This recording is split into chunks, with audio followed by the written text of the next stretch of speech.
Praise the lord, హల్లెలూయా. దేవుని నామానికి మహిమ కలుగునుగాక. ప్రియమైన దేవుని బిడ్డలారా, మీరందరూ బాగున్నారా? మీరందరూ బాగుండాలి, ఆరోగ్యంగా ఉండాలని నిత్యము మీ అందరి కొరకు ప్రార్థన చేస్తూ ఉన్నాము. అలాగే ఈ దిన వాగ్దానాన్ని కూడా చదువుకుందాము.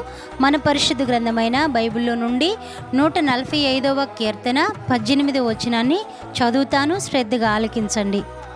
తనకు మొరపెట్టు వారికి అందరికీ, తనకు నిజముగా మొరపెట్టు వారికి అందరికీ యెహోవా సమీపముగా ఉన్నాడు. హల్లెలూయా. దేవుడు ఈ వాగ్దానం ద్వారా మనందరినీ బలపరచునుగాక. ఆమేన్. ఇక్కడ ఒక మంచి వాగ్దానం ఈ ఉదయకాల సమయంలో మనకి దేవుడు ఇస్తూ ఉన్నాడు. ఏమంటా ఉన్నాడంటే, తనకు మొరపెట్టు వారికి అందరికీ, తనకు నిజముగా మొరపెట్టు వారికి ఆయన సమీపముగా ఉన్నానని సెలవిస్తూ ఉన్నాడు. నిజమేనండి. ప్రతి ఒక్కరూ కూడా ఏదో ఒక సమయంలో ఏదో ఒక రీతిగా ప్రతిదినం దేవుని సన్నిధిలో ఆయనకు మొరపెడుతూనే ప్రార్థన చేస్తూనే ఉంటున్నాం.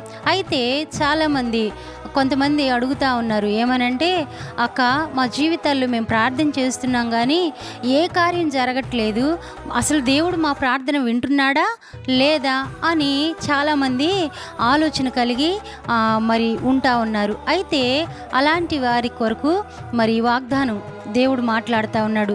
నిజమేనండి. అయితే ఆ ఆలోచన ఎందుకు వచ్చింది? దేవుని కార్యాలు మీరు చూడలేకపోతున్నారు కాబట్టి దాన్ని బట్టి దేవుడు అసలు మా ప్రార్థన వింటున్నాడా లేదా అని ఆలోచన కలిగింది కదా. అయితే దేవుని వాక్యంలో ఆయన అంటా ఉన్నాడు, నా ప్రజలు రాదగిన విధంగా వస్తూ ఉన్నారు, కూర్చోదగిన విధంగా కూర్చుంటున్నారు, కానీ వారి హృదయాలు నాకు దూరముగా ఉన్నాయని దేవుని వాక్యం సెలవిస్తూ ఉంది. ప్రియమైన దేవుని బిడ్డలారా, మీరు దేవుని దగ్గరికి వస్తమే కాకుండా, రావడమే కాకుండా, వచ్చిన మనం ఏం చేయాలంట? ఆయనకు మొర్రపెట్టాలంట. మొర్రపెట్టడమే కాకుండా నిజముగా మొర్రపెట్టాలంట.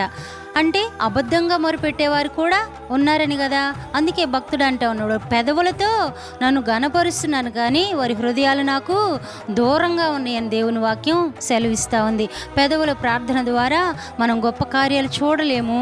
దేవుడు మనకు సమీపంగా ఉండటం కూడా కష్టమైన పని. ఎందుకంటే నిజంగా మొరపెడితే కదా.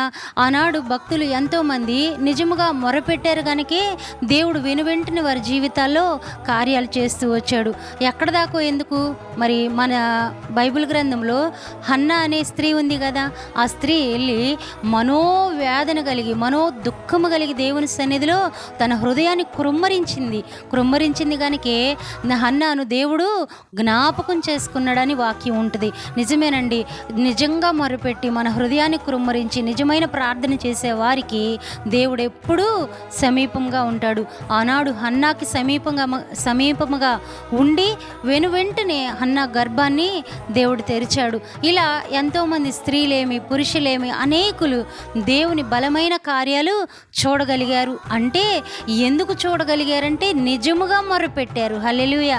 నిజముగా మొరపెట్టే ప్రతి వారికి ఆయన సమీపముగా ఉండి గొప్ప కార్యాలు జరిగిస్తాడు.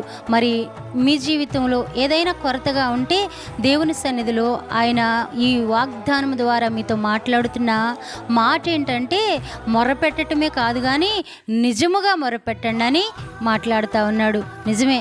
మరి మనందరం కూడా నిజముగా మొరపెట్టి ఇంకా దేవుని బలమైన కార్యాలు మీ జీవితాల్లో చూడాలి, జరగాలి అని కోరుకుంటూ ఈ వాగ్దానాన్ని ఎత్తి ఇది మొదలుకొని, ప్రభువా, మేము మొరపెట్టడమే కాదు నిజంగా మొరపెట్టడం, నిజముగా మొరపెట్టిన వారికి సమీపముగా ఉంటానని వాగ్దానం ఇచ్చావని వాగ్దానం ఎత్తి ప్రార్థించండి.